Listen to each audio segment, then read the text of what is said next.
eyes flicker towards the door. With Theophil gone, it is shut again. Only a thin beam of light shines through the gap. Theophil didn't inherit Mother's musical talents. He doesn't even sing. Mother passed that talent down to me instead of her firstborn son. I suppose it's unfair to him. It's crazy how she's suffering, but she's so well brainwashed that she thinks Theophil is the sad one, the unfortunate one. That's what they have done to her brain. They think that what she's experiencing is the normal thing that is given to the loved child, and the other one, they just give him money to do what he wants and leave their space, But in truth, Theophil was lucky that he didn't have his mother's voice or arcane skill. I'm still guessing that there is this side of hers, even from this young, that she's a little bit jealous of him for being free, but it shows as resentment because she has been given this impression from her father that he's in the wrong. Theophil is in the wrong, so as much as she would probably want some sort of freedom herself, she sees it as a bad thing. So I don't think it's only jealousy, it's also disdain for something she considers to be foolish. She really thinks her brother's attempts were foolish, as we saw from their argument before she shot him. But yeah, these are complex emotions in general, and I think that they did a great job with writing this because people are not black and white. Like, oftentimes we see in movies some character being envious, and that's all that there is, when in fact envy can have many forms and also be combined with many other emotions. Like in this case, I personally see both disregard for what he does, but at the same time, did you ask father? Are you allowed to do this? Like, why can you do this? And he seemed to care for her because, like I said, in the main story, I found that he too perhaps had a little bit of resentment towards Isolde as well for several reasons. However, at this young age, he actually cared for her. The watch he gave her to manage her time, like the salt and the stone to calm her down because of what she was going through. He seems to have been on the healthier side, I'm guessing, and not always having that sort of resentment that I felt in that final conversation between them. Which makes me happy, because that shows that Isolde actually had two people who cared for her and other people torturing her. Like, there was a little good in all the nightmares she was going through. But from what I see from this story, it appears that her mom will soon be taken from her, either by death or through getting institutionalized.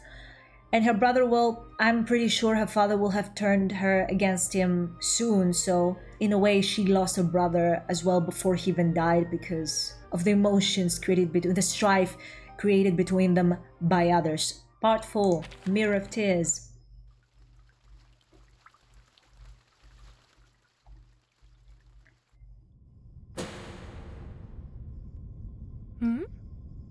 This is... Hello, excuse me. What is this place? A timid face appears in the dark, bewildered and uneasy. Its owner wipes her hands on her dress, where there once was an apron. Me? My name is Hannah. I'm a waitress at Café Central. Have we met? Oh, I see. Sorry. I was just at the cafe working my shift. The manager told me to walk slower, that I wouldn't kick the customers' chair legs again, and then everything went dark and I found myself in this very room. This is strange. Stranger than a novel. I was hoping you could tell me what happened, explain things to me. She paces around, looking anxious. What's this? Is...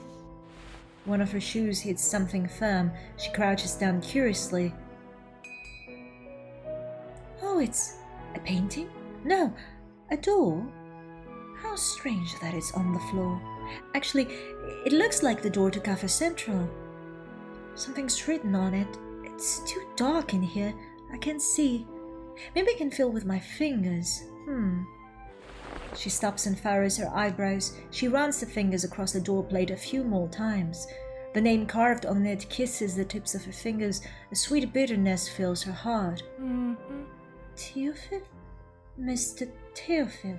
Did he play a part in the kidnapping? But why would an artist be involved in such a horrible act? She mumbles to herself, her eyes rolling in the dark. She's looking for an excuse to forgive. Oh, perhaps he wants me to be his model. I'd gladly agree to it, of course. He's so handsome and kind, and my goodness, can he paint? Any girl would agree to be his model. He wouldn't need to abduct me for that. A fragment of her memory comes back to her, but it's vague, shrouded in a white haze. Oh, I think I remember. Before everything went dark, Mr. Theophil had ordered another Francie scanner. I had it on my tray and then I passed out before I reached his table. Until then, it was a perfectly ordinary day. The warm color of love fades from her face. Mr. Theophil looked as handsome as ever. He ordered his usual. Even Mr. Heinrich was wearing the same brown blazer. No, that's not right. Something was different that day. Yes, that was the day she first met her. That was the beginning of everything. She looks at you, trance-like. The door opens beneath her palm.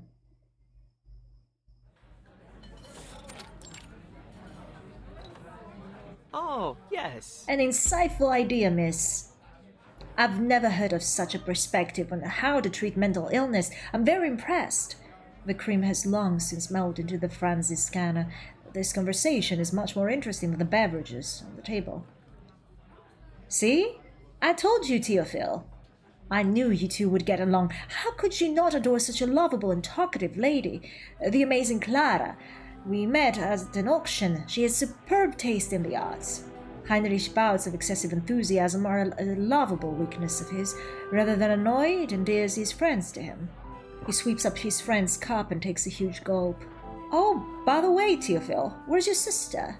You said she'd be here today. I thought she'd agree to come down to the cafe. Yes, she should have arrived by now. Perhaps she's been delayed on her way over. After a huge success of her debut, my little sister is the new star of Vienna. She's positively swarmed by her admirers on the streets. It's all very sweet, but as you can imagine, it can be quite troublesome. Here's your coffee. Sir, here's your coffee. The waitress lightly places it on the table. 1 Vienna iced coffee and a Maria Teresa. Enjoy. Her gaze lingers on Theophil, an eager smile upon her face. Her light brown hair is carefully tied up in a curly ponytail.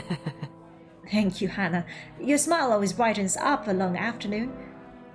You flatter me again, sir.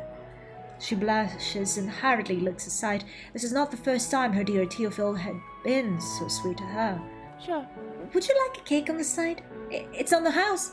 I remember you said you liked the particular lemon aroma of it. My mother grew those lemons. She brought me some more when she last visited. Would you? Isolde! Over here! Oh, Isolde, my dear girl. When was it that we last met? It feels like aeons. It was about 1.5 months ago. How unforgivably long. Do you remember when we were younger? We saw each other every week. Till... Her voice is lost among the chatter. She quietly looks at her sweet Theophil as she gets on his feet and walks up to his sister. He has completely forgotten about the lemons, or rather, he never cared about them in the first place. Why do you think Isolde is still that little girl who followed you around? I'm afraid you're terribly mistaken, my friend. She's the biggest star of Vienna and the best and most stunning salon of all time. Admirers fill the streets, and her work has taken the art world to its very core. Putting both his hands on her shoulders, he basks in his pride for his sister. And all at the ripe old age of 60, no less. She's not some unknown actress taking minor role after minor role, nor is she one of those poets who end their miserable lives by plunging themselves to a river. No, it won't be long before she becomes the sovereign of theatre. My point is, Mr. Heinrich, that it's very difficult to see her in these days. But if you can make her brother's life a little sweeter... Oh, Theophil, you crafty fella! Heinrich gently punches his arm. Theophil giggles as he pulls himself away from his fists. The cafe is filled with their youthful laughter. Theophil is not yet 20. He looks young, sweet, and happy, as free as the wind. Hannah moves her lips, nervously rubbing her hands on her apron as she tries to come up with more words to get his attention. Girl, read the room, please. She notices that Isolde is looking at her and lightly shaking her head. Yeah. Thank you, but I don't feel like having a drink.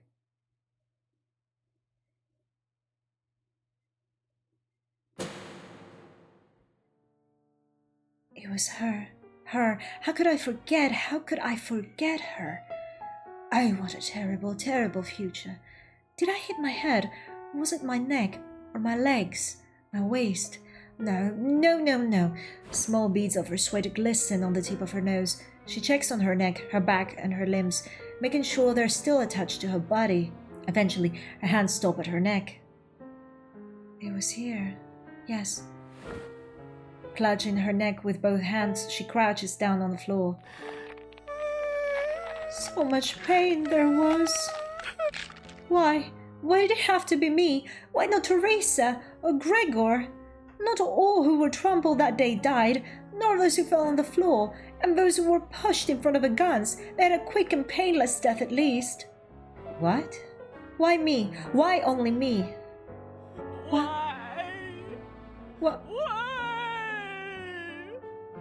Why was I the only one who fell down the stairs? Why was I the only one who screamed in agony? Why was I the only one who suffered the broken neck?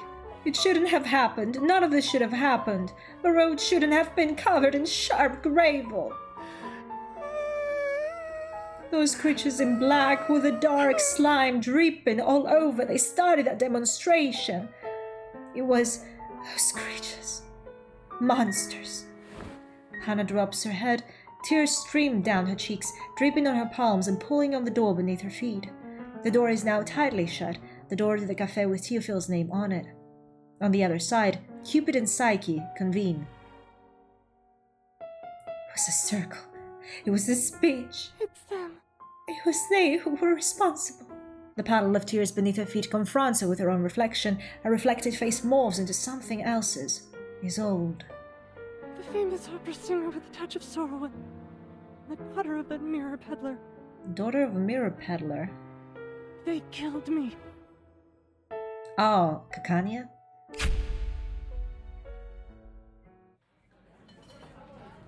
Greetings, I'm Clara Wengler. Perhaps you've heard of the Wengler's mirror? That's an invention of my family. From the other side of the table, the lady in the green dress extends a white gloved hand. She is leaning forward so far that she is no longer sitting in her chair. This may appear too eager, but the smile on her face is sincere. Isolde. Heinrich told me a lot about you and your brother. I'm most glad that we finally had the chance to meet. The honor is mine. I'm Isolde. Isolde takes her hand. Nice to meet you. It's a privilege to make your acquaintance.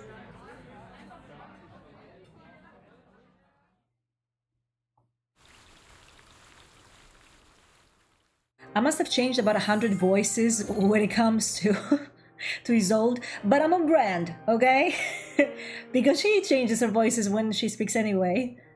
When possessed, I mean. But yeah, I can't seem to hold a tone for her because, I don't know, my brain cannot focus on her voice enough to find the tone I want and can produce, because obviously there's only so much range my voice has. Anyway, part 5, Grey Eyes.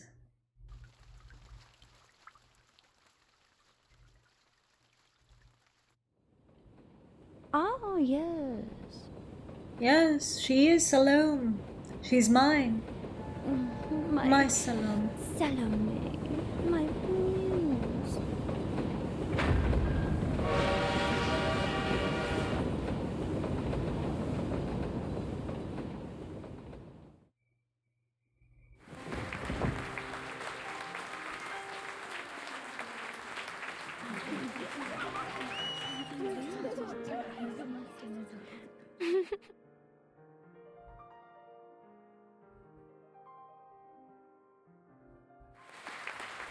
That's awesome. Brava! Applause! Brava! Fantastic! Truly fantastic! I'm guessing in Austrian you won't be saying it like an Italian, but excuse the accent anyway. That was the first thing that came to mind. Another applause, cliché, boring. They are merely spectators, distant observers. Their understanding of her is shallow. Of course it is. The concept of a seance performance has captivated the minds of the people. The hall is filled to the rafters with a crowd eager to see the hoary dead descend of this beautiful singer with her own eyes. Look at this.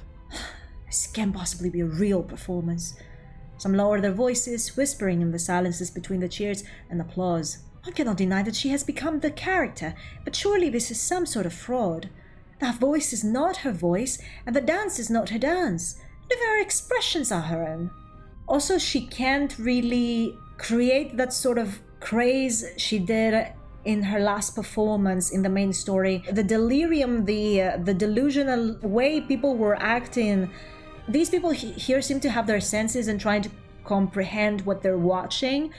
But in the last performance we saw in the main story, people are completely out of their wits. There wasn't this I'm forgetting the word anyway, this understanding of their surroundings anyway. They're not in some magical world, they understand what's happening around them. She's not performing, she's just using that freakish power of hers. This is witchcraft insanity, I tell you.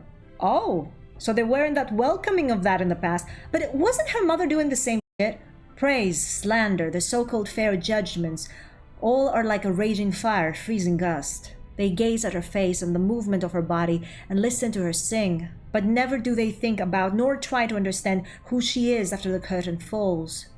They only see her performance, the spirits channeling through her. No one has ever seen her true self. Singing. No one but me.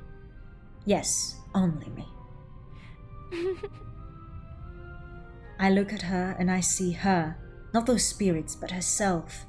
I understand her. I'm loyal to her, now and forever.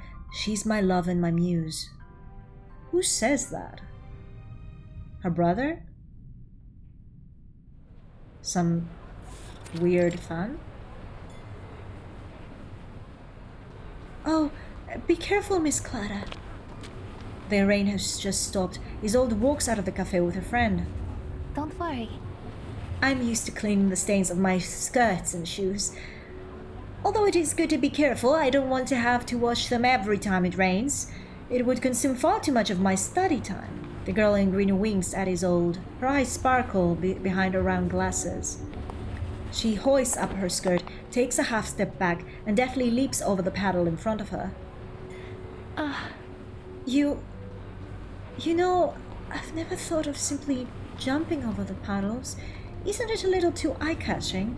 Yeah, because you will jiggle, and all your life you've been taught not to jiggle when you walk. I swear, I don't know if this is possible. I've seen ladies like her before, like very proper walking ladies, and they do look a bit like they're, how do you say, like they're levitating. They don't seem like they're walking under those big skirts they're wearing. But I had never taken time to notice a breast. I just thought that because, you know, they have a corset and everything is very stable, that it doesn't happen to them. But I've never taken time to notice if their bosoms go up and down when they walk. Because they walk in this sort of stable way. And now this has got me thinking, can I do that? Because, you know, when I walk, everything jiggles, that's for sure. But I haven't noticed another woman. No, I think... Well, maybe so. They link arms as they walk together. The distance between them is close to zero. They are two new best friends. Especially when we're strolling arm in arm like this. A synchronized leap would look rather odd. Yes. But it makes a lot of sense when you're running. Of course, if you're running down the street, a jump will make you no more eye-catching than you already are. But if you're in a hurry, you'll be leaving the sight of others before you even notice that they're staring at you. Ah, like when you ran out of Miss Hornberg's window? Kakania, why are you jumping off women's windows? Yes, just like that. What? She covers her mouth with one hand, her eyes wide with surprise. Isolde. How did you know that? I thought no one living on the street knew of me. You should pay attention to your surroundings. Isolde chuckles and looks to the other side of the street. Anyway, you're right that you quickly leave people behind, but they'd still have their eyes fixed on you until you were out of their sight. And it wouldn't end there. The curiosity would only continue to grow. Who is she? Where she's going? Before you know it, the seeds of mystery will have blossomed in every corner of Vienna. I mean, she's a public person, I get why... I mean, apart from having been raised to think that way, she's also a famous person, so it makes sense that she would be paranoid about who's looking, what they're saying, etc. She looks back at Kakani and reaches out a hand to tuck a stray hair away from her face. Yeah. Not to mention that there's no other witch who would even jump out of a window of a noble lady's room but you.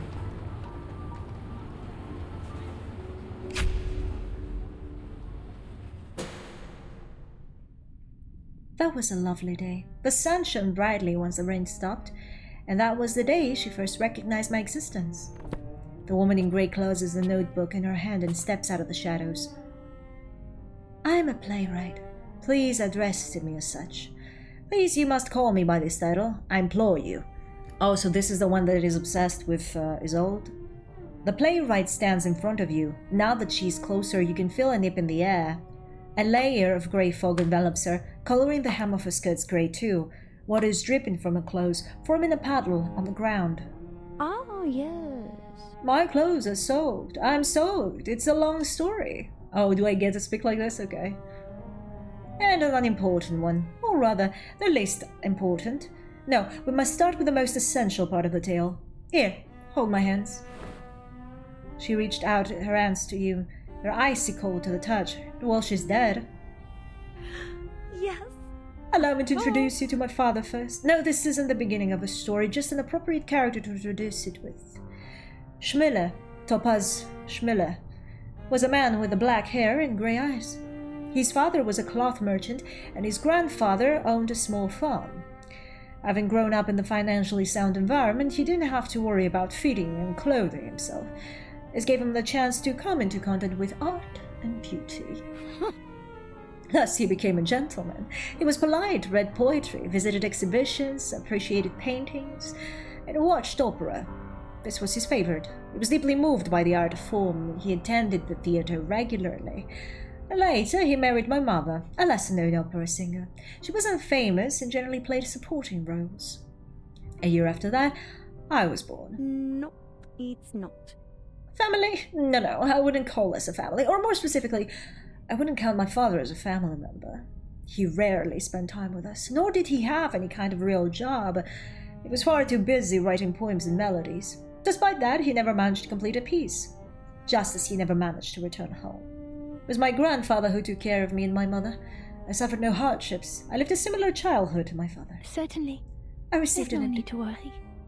I received an education, was exposed to art, and was loved by my mother and grandfather just as he was. Oh, yes. I lived a life of calm stability and happiness, and as a result, I came to understand him less and less.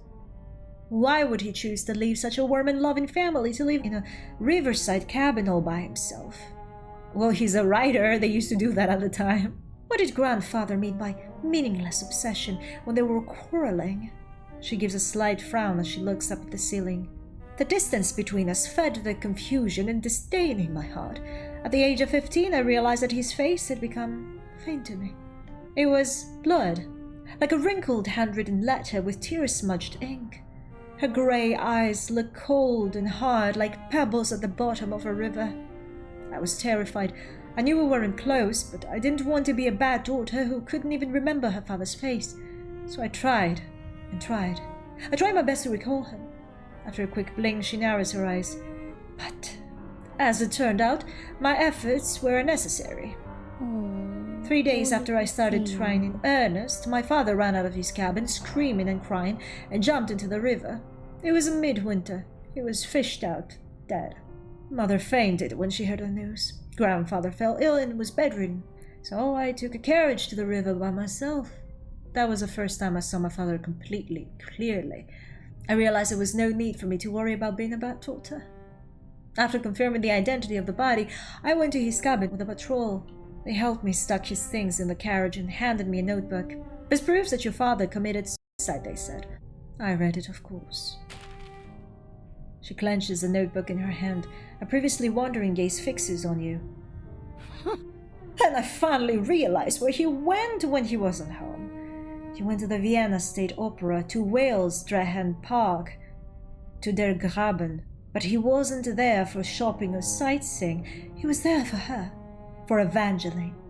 She was the only thing on his mind. He praised her, he missed her. He began stalking her. Down. He followed her from the moment she left the house until the moment she returned home. He even bribed a doctor to give him first-hand information on her health. Also, this was the dude. The burning passion in the scroll surpassed all the poems and melodies he had ever written, you know? Simply reading those words scalded me. They were hot, stifling so much that they almost killed me.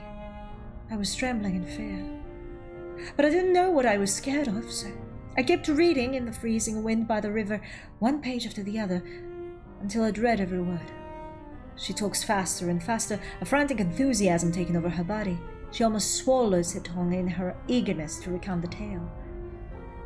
The last page was moist. Can you imagine? It was smudged by tears, just as my father's face was in my memory. Who is this person with curly black hair, a pale face, and a body as delicate as champagne flute? What kind of person is a woman with a perfect and indisputable charisma? Oh, yes. Oh, I was desperate to find out. Before I could realize what I was doing, I'd started running. I ran and ran until I arrived at the doors of the opera house. I'd run so fast that there was sweat on my brow, even on that cold winter day. I asked about Evangeline's performance, only to find that she had retired in order to recuperate from her illness. The playwright calms herself, her breathing softens as if she hadn't said a word. Oh, poor little thing. Several years later, in mid-June, I heard that Evangeline drowned in the beautiful pond in her garden. She killed herself? She gives you a gentle smile. Oh, yes. You see, it was time she followed in my father's footsteps. I never met her, never had a chance to meet her, let alone hear her singing that had driven my father mad. Oh, don't get me wrong, I don't say this out of regret. She grips your hands even tighter. It is impossible to pull away. Because Isolde, her daughter, had her debut half a month after her mother's death. I was there, just as my father had been, at every one of Evangeline's performances. I witnessed a rendition of the Dance of the Seven Veils and how she enraptured the whole of Vienna. In my father's notes, I had glimpsed the first signs of her existence in the swollen ovaries of a rabbit. I know when she took her first step, how painful her night seizures were, even the amount of common syrup she got. Oh, yes. I'm my father's daughter and she's Evangeline's. How beautiful fate is, how it binds us together.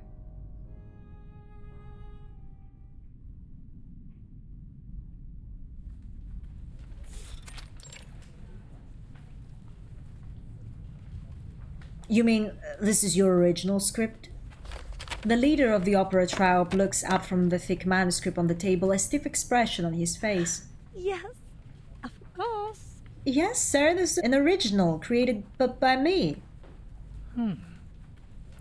Miss Schmiller, I very much appreciate your hard work and persistence. Your grandfather contacted me and told me how passionate you are about playwriting. There's no doubt that you've put in great effort. I can see that you're wholly devoted to your craft, which is certainly a necessary quality for a playwright. And you're the granddaughter of my good friend. I even attended your debutable ball.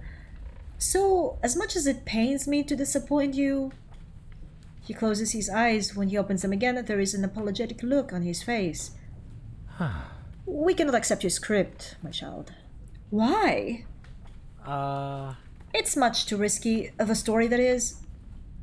I understand that many stories are inspired by true events, but yours is simply far too obvious.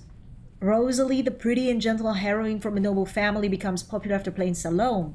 Her mother murders her father, her brother burns himself to death, yet she herself is sociable and surrounded by many friends.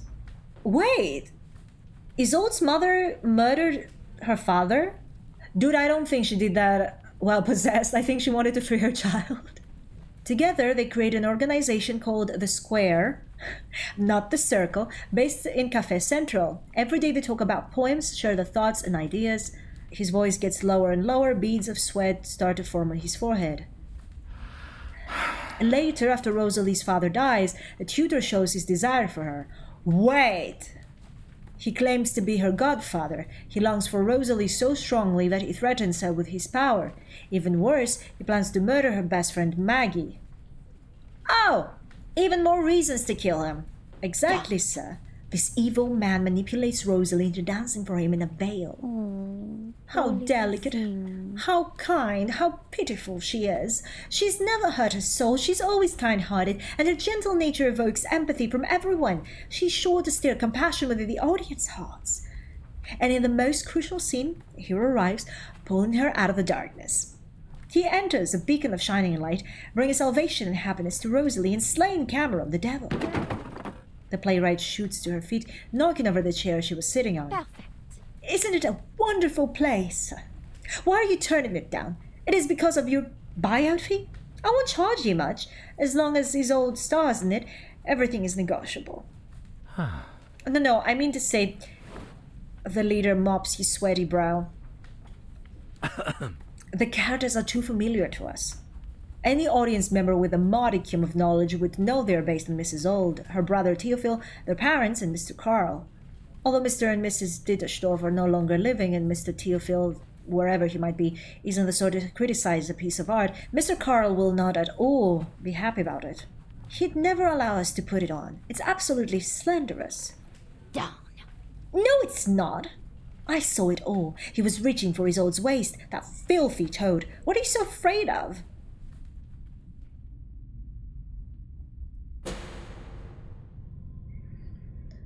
It didn't end well. I returned home with my script in hand. Down. That donkey has no appreciation for art. He even accused me of being an untalented writer. How dare he say that I'm merely repeating the facts and that it's just an ersatz of copy of Salome. Oh, poor little thing. I'm a playwright. You addressed me as such, do you not? How could I possibly hand over a manuscript as terrible as he said? Oh, he even said that Mr. Carl is a kind gentleman. Ha! Preposterous. I was always by Mrs. Isolde's side. No one knew her better than I. I knew her friends, her family, and all about that damnable old man. And he was just as I described in the script. She too was as I described, young, beautiful, and fragile as a daffodil. Oh, she's the best. Even aging couldn't befall her. That a family curse was ensured that nobody in your family has lived past the age of 40. We're all familiar with the events that followed. Theophil set himself on fire, and Isolde became fragile and pain-filled. She eventually received shock therapy in full view of the public. She was trembling. The pain looked excruciating. I'd never seen her like that.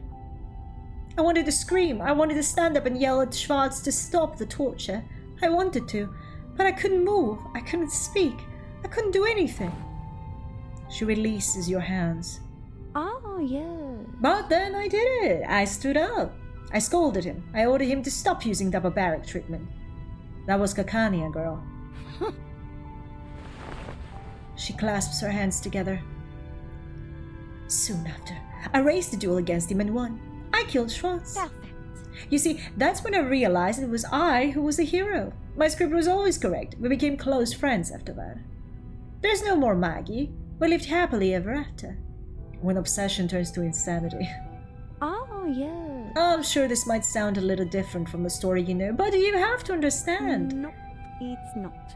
You and I are different. There are clairvoyants in my family. My father had prophetic dreams, and so did I.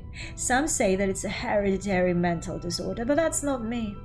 In my father's notebook, on a drenched page, he wrote, "This world is a false one." Because he had seen the true one, the one where Evangeline is still on stage performing. He set off to find that world. The playwright looks down and holds out a notebook to you. It's grey and soaked. Water drips from its surface. I went to that river again, but it was buried. Where the river once was, a railroad was built, bringing countless travelers to the city. I lay on the tracks, and then I heard a rumbling sound. I lay on them. Her hand does not waver. She's still trying to pass the notebook. My Salome, my muse.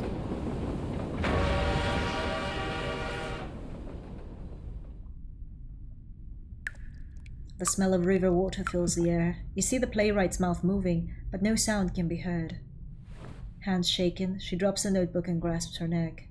Another voice replaces hers, squeezing out through her throat.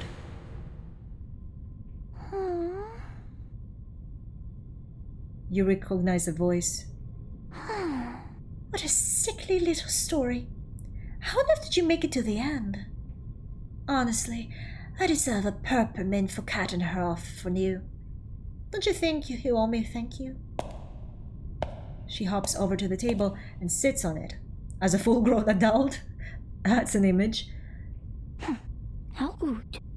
But those artists, those so-called artists, always over-exaggerating to make the stories more dramatic. Is that so? And you should be kind, good-looking, and fragile. And my little sister, of course, is more beautiful than a rose and more valuable than a diamond. She claimed that no one saw the real Isolde. But did she? Did she see the real her? Trista stretches out a hand and points into the darkness. What do you think? What can you see when you peer through the cracks around the edges of a door? The faster you run, the more curious people become, and the harder they pursue you. Don't you think this is all too mushy? Heroes and beauties, salvation and light. Is this really the story? Trista's hand pulls you near. Look, I don't want you to miss this truly dramatic scene. You look back, the grey door is still cloaked in darkness. In front of it, a grey eye, wet and hard like a pebble at the bottom of a river, is gazing at you.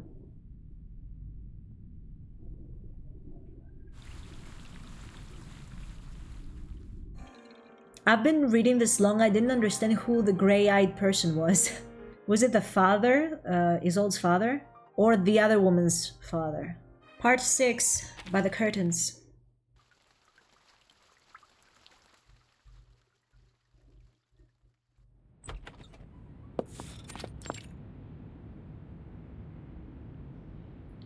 Mother, I'm home. Mother? That's strange. Has she not come home yet? She should have arrived an hour before me. The huge mansion is empty. Mr. Didashdorf has sent most of his servants to the farm in the countryside to harvest currants and raspberries. The fruits need to be harvested in time for the ball in July. Maggie? Is Maggie not home either? Oh, look at me. I've been far too busy with rehearsals these days. I'm almost as forgetful as my mother. Maggie took leave to visit her ill mother back in the hometown. Of course she isn't home. She murmurs, lifts her skirt, and makes her way to the sideboard. Theophil must have taken that pretty girl, Mia, out with him. She's his new model, so she spends little time at home these days. That leaves the dark-haired Annelie and the lively Agnes. Yes, that's right, they're the only ones here. She opens a drawer, takes out some food, and looks out the window into the garden. Maggie's away. The bunnies must be hungry. Come out, Apfelstrudel. Yes, here comes your food. The little bunny licks her fingertip. Her fur is soft and fine. It is yet to be replaced by the coarser hair of adulthood. You've accompanied me and Mother for so long, and you've stabilized her condition. Yet still you go hungry. Poor little things. Well, it wasn't the same Apfelstrudel that was with you in childhood, but yeah. It's alright. Don't worry, I'll be here for you. Although, I will be busy with performances, so it may be tricky to find the time. The last rehearsal went splendidly, you know? The singing, the dancing, the stage settings, everything was perfect. Heinrich, a friend of mine, has devised many clever tricks for the stage design. Everyone's been telling me that my debut will be fantastic. Everyone. Mother will be so glad to hear it. But she's not in the living room or the garden. Where could she be? What's that voice? She sets down the bunnies, letting them hop freely in the garden.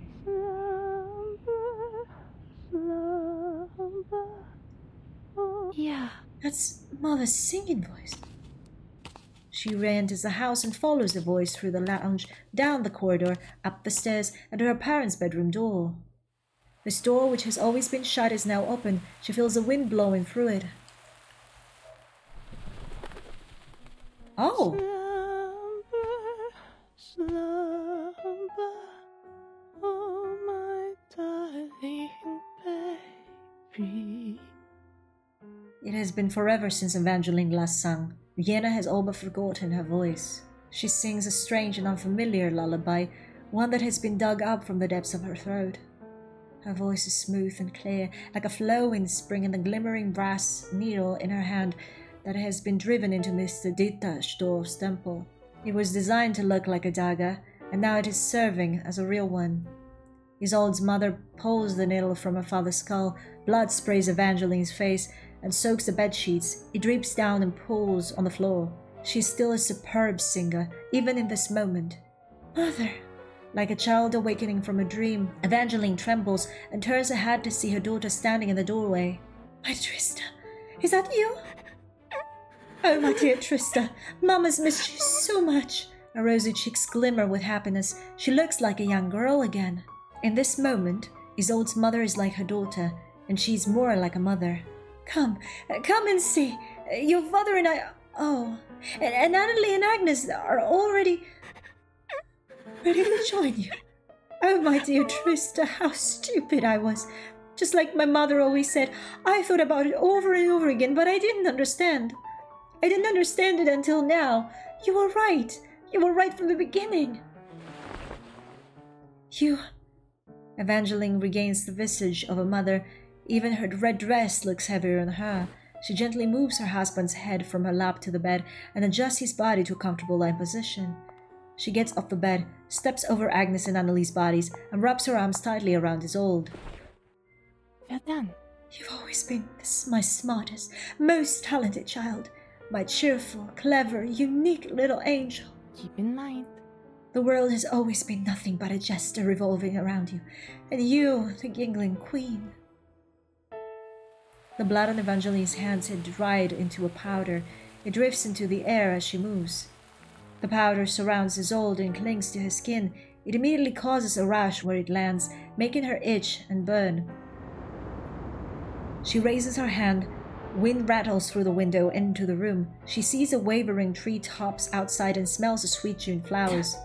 So this is what Father was afraid of. Yes, and he should have been afraid. The smell of blood is so strong here that were it to escape through the window, it would make any passerby crinkle their nose. And the people will find out what had happened. This scandal will draw everyone's attention. Yes, even knowing what he may one day be a victim of mother's hysteria, he considered the reputation of family above his own life. And that took his life. He should be more focused on treating his woman instead of letting her to therapists and apparently not trying to do anything himself. Isolde murmurs to herself, ignoring the rashes on her skin and her mother's embrace. She feels blood in her nose and that squeezing pain in her lower abdomen, just like the night when she was 6. Close the window! Close the window! Close the window! That's her father saying that. Brava, brava! Trista claps her chin high with pride. I'm rather good at telling stories, aren't I? Did you notice the connection between the two? They even ended in the same way. A follow-up? Oh dear, don't tell me you've forgotten already. Didn't the playwright tell you what happened next? Not long after, before my father's burial, my mother drowned herself in the shallow pond in our garden. How pitiful. Yes, you're right. She went insane and considered death the only means to break free. She had enough of this world. It brought her only anguish. To prevent her from hurting herself, Theophile requested the housemaid guard her door every night. Trista hops off the table and steps forward. You know, even in utter hysteria, she was Vienna's greatest performer. On the night of her death, she awoke at midnight, confused. She couldn't remember a thing. She asked the maid for a cup of hot milk and honey and wondered why her throat hurt so much, why there were wounds on her hands. The maid Maggie obliged and rushed to the kitchen to retrieve it for her. In that short time, Evangeline ran across the hallway, down the stairs, through the lounge, and into the garden. She didn't stop to look at the clematis, nor did she notice a scent of jasmine in the air. She simply leapt into the pond, crawled over to the pearl shell decorated fountain, and curled up like an infant in the water. She reaches out and touches the slightly ajar metal door before her. This door doesn't belong to Mr. Carl. You can tell because it's blood-stained and there is a shining dagger hanging on it. All the women in our family have met the same end, and Evangeline was no exception. The Golden Rabbits have shown me far too many stories of how my ancestors' lives tragically ended. I have no interest in retelling them. She pushes the door shut. The next morning, when Evangeline's body was discovered in the pond, my little sister fell to the ground, twitching and howling like a drowned cat. On that day, the hysteria that had once haunted my mother well and truly manifested itself in my sister. Trista smiles and strokes the face that she shares with her sister. Do you remember what I said? That my little sister isn't a real actress? No. Well, that's not true. Or rather, not entirely true. She is, in a way, the most superb actress and liar I've ever seen. It's just a pity that she did it so well. No one could recognize the talent. Trista steps back, melting into the shadow just as she appeared from it. Did you see that door? There's another door. You should take a look. Go find it. It's right by you. Go on, look for it. I assure you, it's there.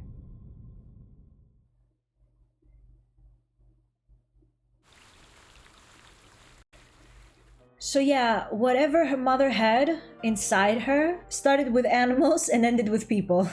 That's for sure. I still don't get it though. Like, was her mother actually hysteric after all because of losing a child, her grief, the guilt, and all that drove her mad? Or was there more? I believe neglect is also to play a part here because we didn't see any interactions between her and Isolde's father. So I'm guessing he was the kind of dude that wasn't actually connecting with his wife in any way. He was caring more about his reputation, as Trista said, which Isolde thinks it's okay, I'm sure, because she too tried to put her reputation over anything else, especially when it came to Theophil, that she spoke again about, you'll never be as famous as you want, you're a disgrace of this family, blah blah blah. Like, she had her father's mindset as well, until one point at least. But yeah, it appears that her mother wasn't possessed, she was indeed mentally ill, and the circumstances she had been living under made her condition worse. There were many tragic events that led to how she was, But yeah, I doubt that Isolde was mentally ill by birth, because anything that she was having came from, 1, early exposure to the spirits, 2, her sister actually haunting her entire life and trying to kill her every time she was weak and couldn't do anything about it, 3, she had been raised in an abusive way that had her work repeatedly to the point her body broke or shook, almost ready to break, until she became this exceptional lady that she was. She was brainwashed by her father that she had to be perfect, so there was this constant anxiety of being that image, that representative of her family in a good way. Like, all these things will eventually lead to that. I just don't know, besides her grief and exposure to the spirits at an early age, what else led her mother to that, to killing, to anything she did anyway. There were many times I think that she was possessed, but I think the main problem with her was indeed that she was mentally ill, and the reason why it kept going down the line wasn't because it was a curse, but because they all happened to deal with spirits and also be unfortunate in their life. There were many reasonable reasons they gave us as to why both Evangeline and Isolde came to be mentally ill. I believe if anything is a curse when it comes to them, is leading tragic lives, not getting mentally ill. Their curse was that they had to witness and experience so much pain that they lost their mind. That's the curse for me. Part 7, Ordinary Duel.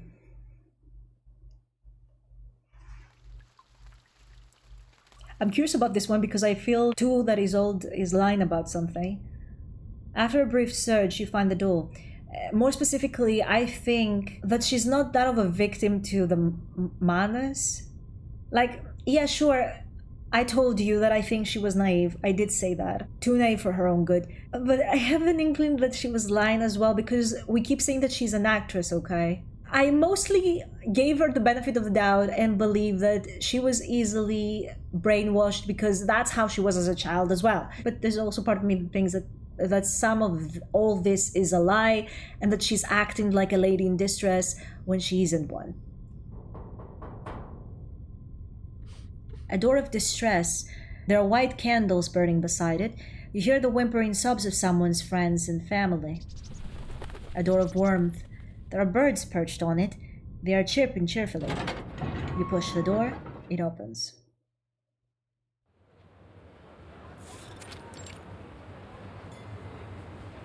The Didashdorf house seems quieter than usual. Those who pass by do so hurriedly, lest some of its misfortune rub off on them. Isolde. I'm so sorry. If you ever need someone or anything, I'm right here for you. Call me anytime. The company and support of friends are most important, especially during this time. And if you feel uncomfortable at home, you're more than welcome to stay in my clinic. She turns back to Isolde, who is standing by the gate. She's as elegant and upright as always, her body slender, her face pale, her eyes black. Thank you for your concern. That is black for you? I thought that was purple. Thank It's you. alright. I'll be fine. You needn't worry about me. After a brief silence, she casts her eyes down. Yeah. The Didashdorf family needs me as a hostess more than ever. My reputation is worthless at the moment. Okay. So reputation is not her goal? Or she's lying. And now that everybody's dead, she wants to take advantage of it even more. Mostly because they said that after all this happened, she completely succumbed to the same mental torment her mother did. Given the circumstances of his death, Theophil's body isn't suitable to be displayed at a wake. So, Mr. Cole suggested we bury him sooner so he may rest in peace rather than painfully linger in this world. The maids are packing his things. A third of his paintings will be buried with him. As for the financial disputes between himself and his models, remain to be solved. And I... She hesitates, looking to the decorated iron gate of the Didashdorf house. Its recent neglect has allowed dirt to grow in its crevices. I'm the last living Didashdorf, Miss Kakanya. You're forced to me to shoulder our burdens. I can't live like this. I can't let my wandering womb control me anymore. The fainting, the convulsions, as visceral disturbances. I will not allow myself to become some horrifying lunatic. Isolde. See, this is the part where I believe her, that she wanted to change her fate. I've decided to accept Dr. Schwarz's treatment. Isolde raises her head and gives Kakani a smile. Times are different now. New treatments are emerging day by day. I'm sure he'll find a way to help me. Yes. Kakania remains silent. Finally, she lets out a sigh. I really don't think Schwarz is the best doctor for you. You're a Didashdorf, for goodness sake, not some commoner. He's only trying to use your status to gain profit and attention. That's why he insisted the treatment process be open in the public. But as your friend, I respect your decision, and I completely understand why you choose to accept the treatment. Just know that you have the right to stop him at any time. Please, Isolde, as soon as you feel any discomfort, any pain, promise me you will tell him to stop. Can I do that? Every living person has a right to express their discomfort. No, I think... But it's impossible that under the circumstances, you'll be unable to stop him. Kakanya rubs her chin, immersed in thought, when her eyes light up. Don't worry. Of course, the presentation is open to all. Zach can be there too. I'll sit in the audience and keep a close eye on you. If things get out of control, I'll stop him. Kakanya's face looks considerably brighter with this idea. Her voice is as clear and colorful as a parrot's. Isolde listens quietly, chuckling from time to time at Kakanya's chattering. Certainly. Thank you, There's Miss no need to Kakanya. worry. You're a great friend. Isolde looks at her, her eyes twinkling. A pink blush rises on her pale cheeks. She steps closer to Kakanya and fixes her collar, as she has done countless times before. By the way, when were you in the house just now? Did you notice a door? A door? Many doors. Puzzled, her eyes dart from Isolde to the gate and back. What kind of door? Just an ordinary door. There's nothing special about it. Huh? She blinks in confusion. You mean... I don't get it, Isolde. There are many doors throughout the house. Which one are you referring to? Nothing. Forget it. It's not important. Having dealt with the collar, Isolde pulls back her hands and steps back behind the gate. It's getting late. You should head home. Oh my, is that the time? You're right. I should go. I have a visitor, who requires the help of my witchcraft. Thanks for reminding me. Then I shall take my leave. Lowering her head, Kakanya leaves with her suitcase in hand. She quickly blends into the crowd. The maid steps forward and starts to close the huge metal gate. Miss Kakania, wait! Isolde's voice sings out above the squeaking of the gate. She notices the green feathers in Kakania's hat flick in the crowd. Yes, you called me? Yeah, If Dr. Schwartz's therapy doesn't work, could you please treat me? of course. Agreed. You're always welcome. Now the feathers jiggle cheerfully. Kakania swims against the current, returning to the gate. Isolde! You're my greatest friend in all Vienna. I'd be more than happy to help.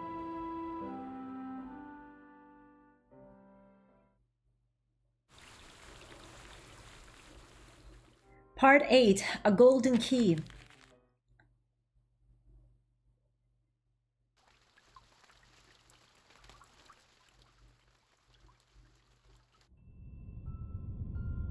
Yeah. I have a small room. It has a simple door. The room is cramped. It's a truly tiny little room. But besides the simple door, there are many other doors in this room. Big ones, small ones, hard ones, soft ones, mushy and wet ones, warm and fairy ones. They're in front of me. They're behind me. There's so many of them, and more keep coming. They squeeze me. Do you know what that feels? To be squeezed by many, many doors? Isolde turns her eyes to you. I suppose no one in the world has felt what it's like. No one would ever place so many doors in the room. Door after door lies on me, compressing me until my skin, my flesh and bones squeak under my pressure. I'm enveloped by endless pain, as if my flesh is being torn from my skeleton. When I was a little girl, I read a story about a princess who tried to sleep on 100 layers mattresses, yet when tried to sleep on 100 layers of mattresses, it was still kept awake by a single pea beneath them. My father called her the true embodiment of a princess, a good maiden with noble virtue and the most delicate skin in the world. He said that I should be such a lady, both sensitive and polite. But am I that princess? Or the bothersome little pea under 100 mattresses?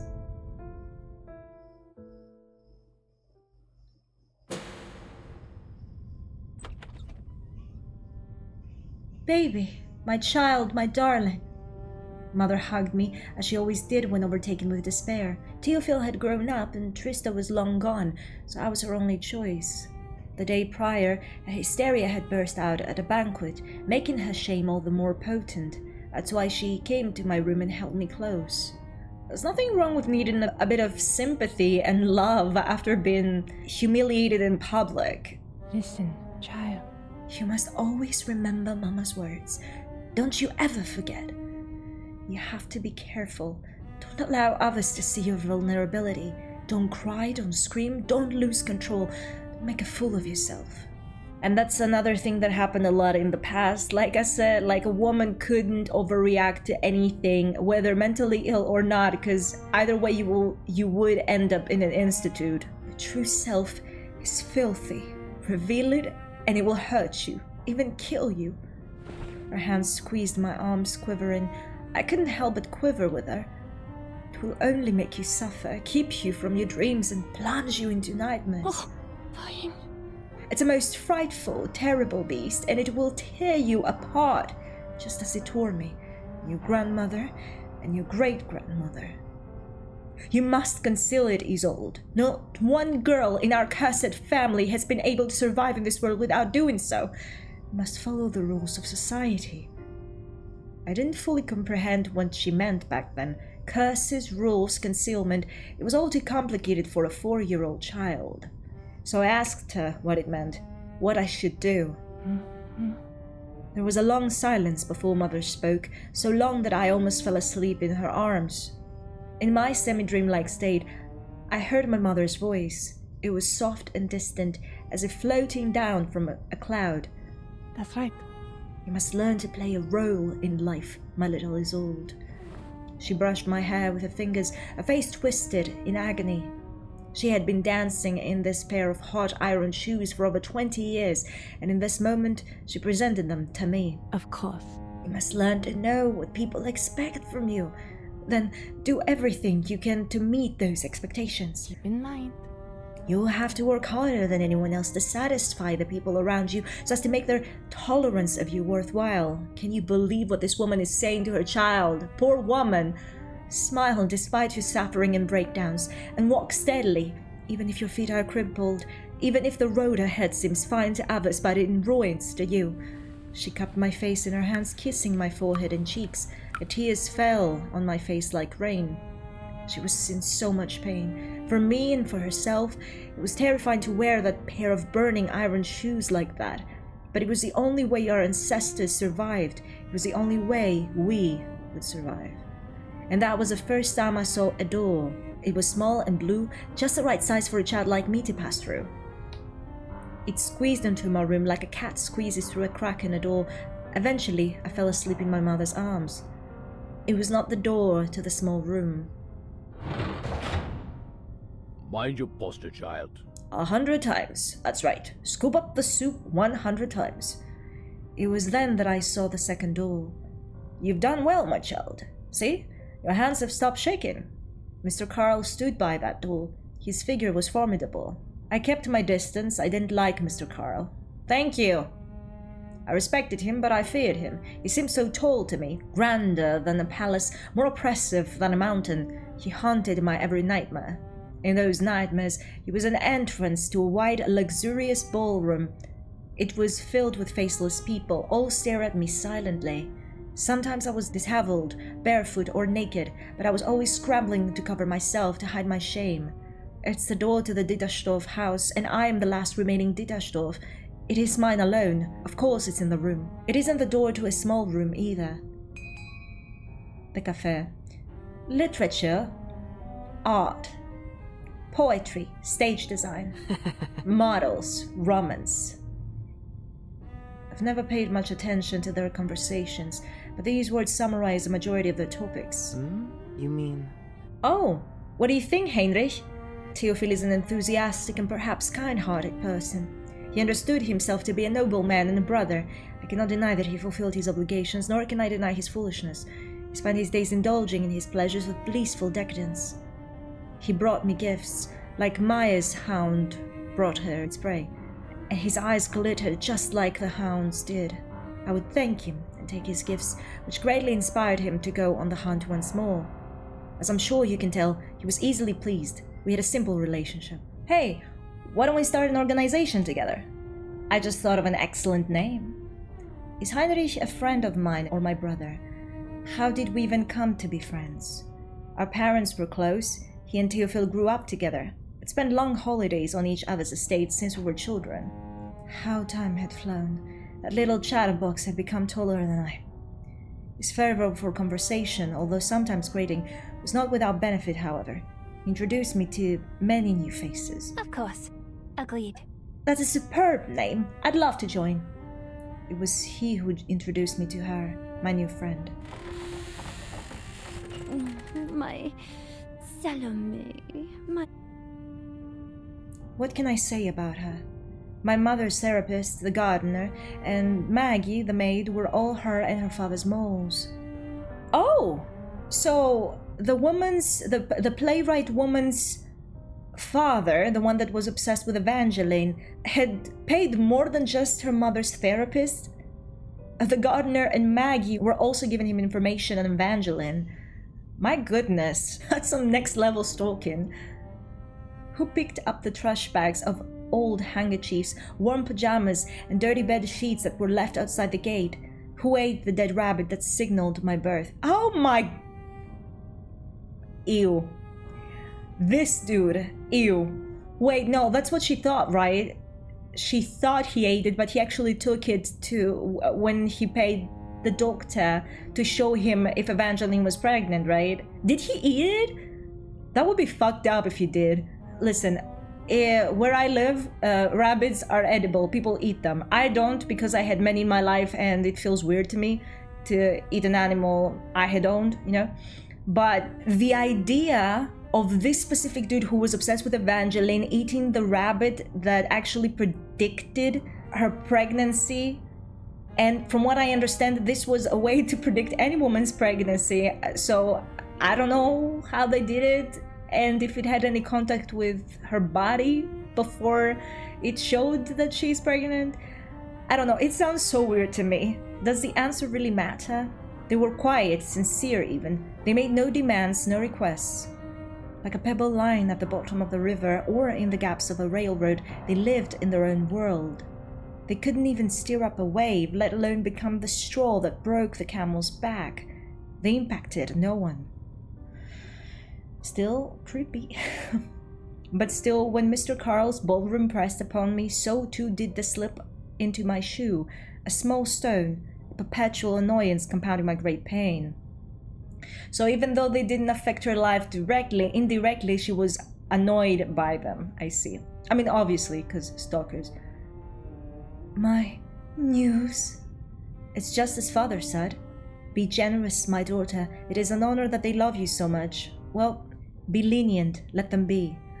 I mean, yeah, as long as they didn't, intervene with their life, you can't really do anything. But I think it's just having a mole inside your own house.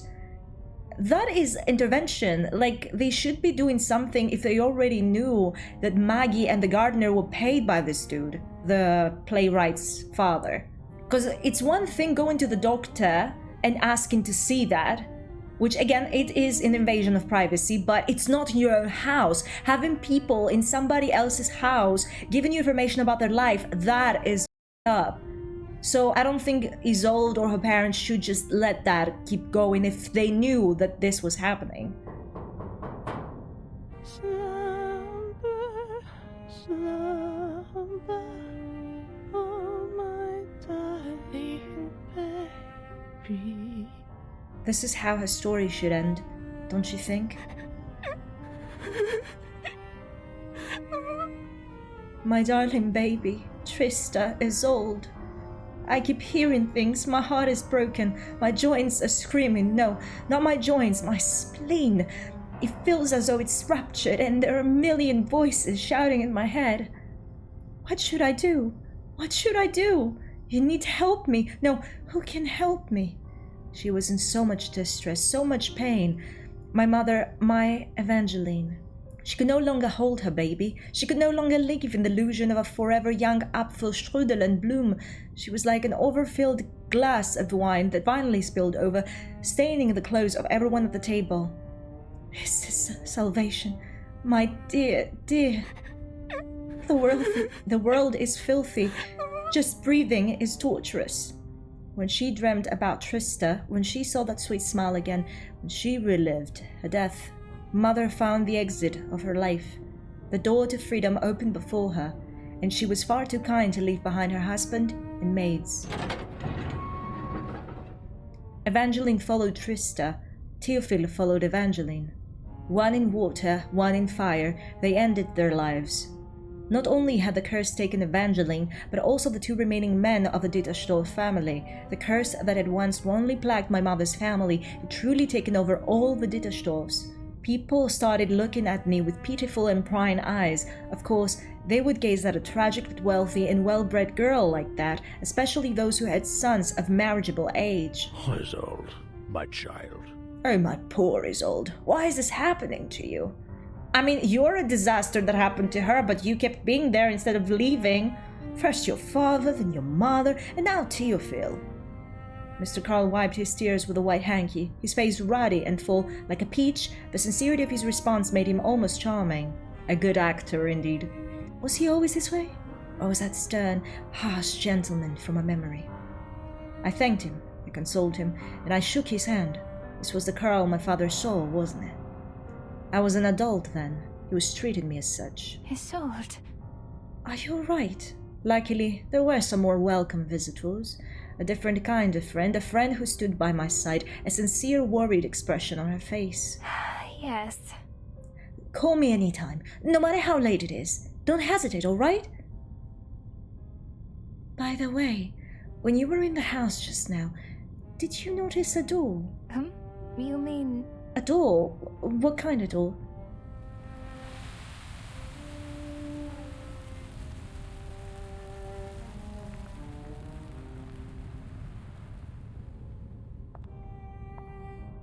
It's a door.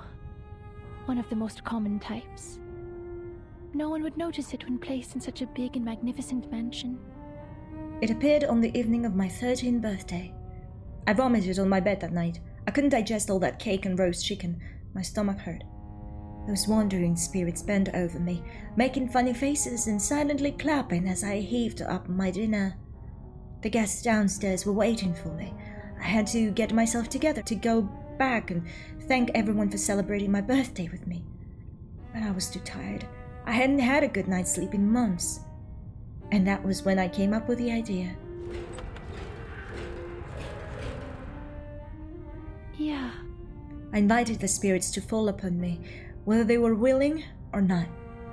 I utilized the spirits' proficiencies to do what I couldn't do alone. They helped me flatter my guests, behave well, sing and dance, read and write literature. They aided me in everything. Oh, so she never became good at anything she was studying. She had spirits do it through her. She became the ultimate vessel.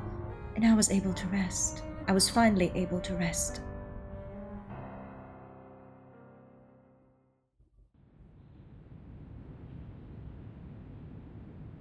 You know what? Trista told us that his sister is an amazing actress, so I'm guessing all these spirits acted as Isolde, but none of them is Isolde? Let's see. Theophil's funeral is over. More than half of the servants have been let go. Miss Detashtoff says she needs some time alone and refuses to receive any visitors. Isolde crosses the living room, walking straight to the sideboard. Maggie isn't home. So there's no one to take care of Bloom, Apfelstrudel, and the Nightingale and Swan. She opens the drawer and takes out a metal box of arsenic powder. It has been the most deadly poison since the time of ancient Rome until today. They're my responsibility now. Oh, I mean, why kill them though? Can't you just give them to somebody? She could have lent them to people, like saying, oh, now that my mother's dead, I want to give them to a loving family because they're too much to handle. But I guess she can't tell people they're too much to handle. But she could say she was moving. Or she could tell them that because of her heavy workload, she would have loved if they were tended to a little better, you know? But then again, I suppose it would tell her that she could get servants. But yeah, anyway, I would have found a way to give them to a loving family, you know? Not everybody has seen those animals in her mansion, so perhaps she could give them to Cacanea, and Cacanea would give them to loving families, since she knows so many people, right? But yeah, her first idea is, okay, kill them. Wow. Here, Apfelstrudel, Bloom, come have some. She carries the box over to the tea table by the window and places a box on it. Be graceful, be self-restrained, and be kind to others. I cut it off, but I said graceful with a German accent, and I was like, I'm getting too much into this role. She tilts the teapot and watches the tea flow into the cup. Be compassionate, especially towards the less privileged.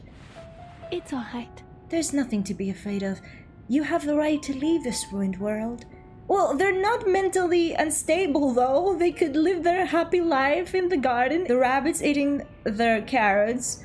The swans eating whatever swans are eating. The nightingale as well. Like, we must be an example for our people.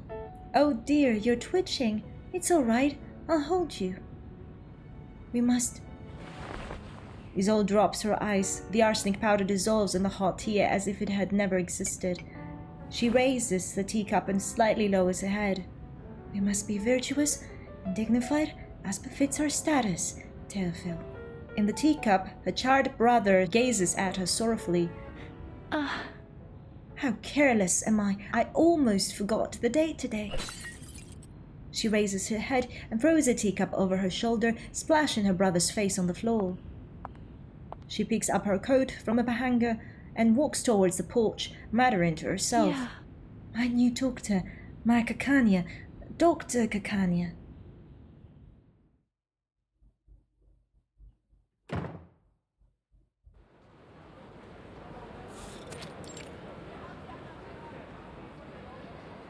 Oh, it appears I've arrived a little early. It is good etiquette for a lady to arrive early to an appointment. It's all right. That's all right. I can wait. I have patience. Miss Cacanea. Oh, I suppose I should call her Dr. Cacanea from now on. She looks up at the closed door.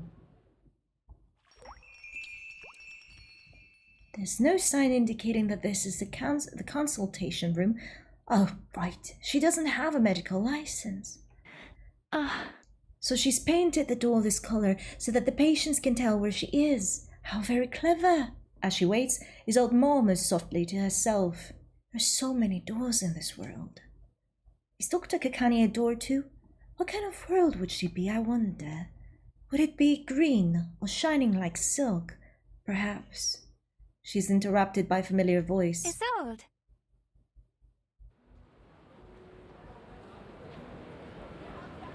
Oops, sorry. I'm late.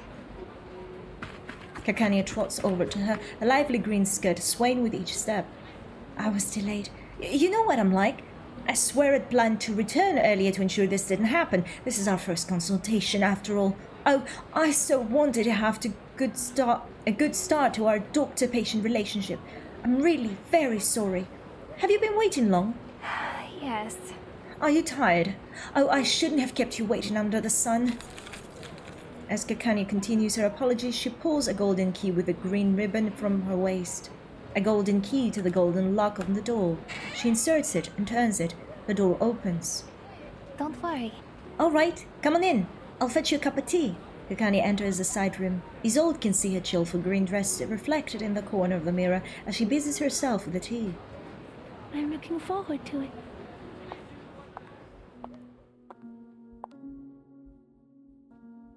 There she is, reflected in the Winkler's mirror, the daughter of a mirror seller, Clara, Dr. Kakania.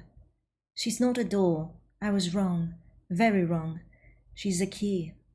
The key that will finally unlock my door. Okay, that was the backstory, or side story, of Isolde. Let's talk about it. Am I satisfied by what we saw? Not really, because there are some questions I have. I suppose it could be answered at the final part of the main story. I've yet to do it as I'm doing this. But yeah, it remains to be seen. About the key situation right now, I think, I don't remember for sure, that her mother had left a key in the necks of people she killed. This was such a small detail in that moment that wasn't explained, but if you pay attention to what she said now, the golden key at the end, perhaps it makes sense to count it as a big element even when it was first shown. So now that we mention this as a golden key that is important, I'm guessing that her mother too was seeing doors just like her and was looking for the door to her salvation.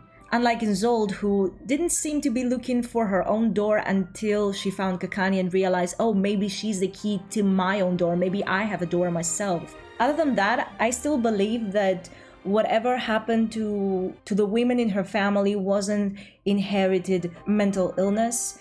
It just so happened that they all grew up in a very toxic environment, and when they gave birth to women, they passed that information of survival to them, I'm guessing, and they kept acting the same way their predecessor did, which resulted in, again, more pain. Because let's take her grandmother as an example, okay? So let's say that her grandmother was also raised to be this perfect lady, a very oppressed, very forced to be somebody from a young age, perhaps with the seances as well, because I don't know if all women in her family had that power, but let's say she grew up like this. This woman, having learned that this is the way of life, would probably seek out a man like either her father or other men like those she saw in various events, okay? Let's say she goes to banquets as well, and all she sees around her, all she's allowed to involve herself with are men of this kind, like Mr. Carl, like father, people who valued reputation more than their own women and more than their feelings, all right? This shallow type of society that thinks that you should choke down your emotions so that you look this perfect type of being in front of less fortunate people than you. And this is something that happens to this day a little bit, I believe. Not so much, because nowadays famous artists, celebrities do break down. Sometimes they do. We have come to a point as society in the world that sharing something you've been through creates relatability, and it's not that shameful as it was back then to show your feelings. But to this day, there is still this expectation from fans mostly, not the celebrities themselves. The celebrities themselves, as I said, are no longer the type of people that will keep everything to themselves. In the West, at least, because in the East, I still see many artists holding in until they actually reach a breaking point. But when it comes to the West, celebrities don't worry so much about revealing things that bother them emotionally. But the fans, there are many people out there who think you shouldn't be complaining because you're rich or famous. Like, this drives me nuts. There have been many times when celebrities went through a scandal and they would cry in public about what they're being through, and you have those people that haven't been through the same, or being human with some sort of sympathy or empathy, will feel bad for that person and be like, oh, stay strong, or be supportive in as much of a supportive way a fan could towards an artist, okay? But there are those people that laugh in the face of their pain, or say things like, oh, why are you complaining about something so small, like you have so much money, or you're so pretty. Like, let's say a woman has a very strong breakup that f***s her up, and it happens. Some people take love for granted and they think, you can find the next one and the next one. Like, we have forgotten that some people just might be more sensitive, or that there is only so much a heart can take, especially if you're famous and you have money. There are many people in your life that are going to use you for that. They're going to betray you very badly. And okay, even if you weren't famous and rich, somebody would have probably betrayed you at some point. But it's even stronger when you do have that status. So you see a famous woman being heartbroken over a breakup, and you see people telling her shit like, you're so pretty, you can have anyone you want, you shouldn't be complaining. Like, there are more important things in the world, like wars, like illnesses, and I don't disagree. They exist. But why do you always have to make people's pain a competition? Just because somebody has money doesn't cure all their problems. Like, for example, many people have lost somebody from a very deadly disease, let's say cancer, all right? And you can see that even people with so much money, dude, have not been saved by cancer. So no, money doesn't solve all your problems. Sure, it solves a lot of problems. It can make you happier. Like, I too would be so much happier if I had the money to do some things in my life. But I know that even if I had that money, that doesn't necessarily mean that I will find somebody who will love me when it comes to romance, or that I will forever be healthy. You can pay 100 doctors and maybe none of them will be able to save you. So I don't understand why people make it such a big deal and a competition, and that just because you have money, you should shut up and deal with your pain without talking. That is stupid. That this mentality goes back so many years, and I can truly understand how probably artists of that era portrayed here would feel, or even older, because nobles had that shit happening to them from the day that nobility became a thing. And anytime people would show care about you, it most likely was fake. Like we saw here, many people were like, oh, poor Isolde, you lost your family, you lost your brother, oh my goodness, and nobody actually cared to help her. Nobody. They just felt bad for her. And I hate that, because every time my favorite artists feel shit and I can see it, it honestly bothers me. Like, I genuinely want to help these people and I can't because I don't have the status to approach them. So all I can say is just supportive words. That's all I can do as a fan to my favorite artist. So imagine people that are in the same status as these people who hear the shit and do nothing to help. Where are these people going to turn to? If they cannot speak to people of the circle, if they can't speak to people that belong to their fans, because you're not supposed to turn to your fans for your personal problems, where do you turn? To a therapist who might as well use you for more money. Like, let's say you go to therapy as a famous person, okay? Will that doctor care to help you? You can be like, oh, you have so much money, I bet anyone will want to help you. No. There are actually many greedy people out there, even in the department of medicine, who would be so much willing to delay any sort of therapy so that they can keep taking money from you. People have so much faith in humanity, I swear. And like I said, not only humanity, it's also a matter of skill, because if you have something way more life-threatening than that, like I said, maybe the doctors won't be able to save you no matter how much money you have. That is not intended, of course. There are many doctors who actually don't know how to save you, or they tried their best and they still failed. It happens, unfortunately, life is that way. But yeah, we take for granted so many things, it drives me nuts. So in this case, in Isolde's case, this is what happened to her. I don't know, I think it's very well written, and it really takes into consideration everything I just said as well. Very good work, all in all. My problem, like I said, for not being satisfied is that I'm not 100% sure that what I understood is the truth. And also because she got no resolve, okay? I would have loved if there was a happy ending. Maybe there is. Maybe the happy ending comes in the main story. But here, I don't know. Perhaps I feel that way because I wanted that happy ending. I don't know. But it's such a sad story, all in all. But very eye-opening if you're not familiar with these subjects, or if you're the kind of person that used to point fingers at people. Probably you won't after this. Hopefully you won't after this.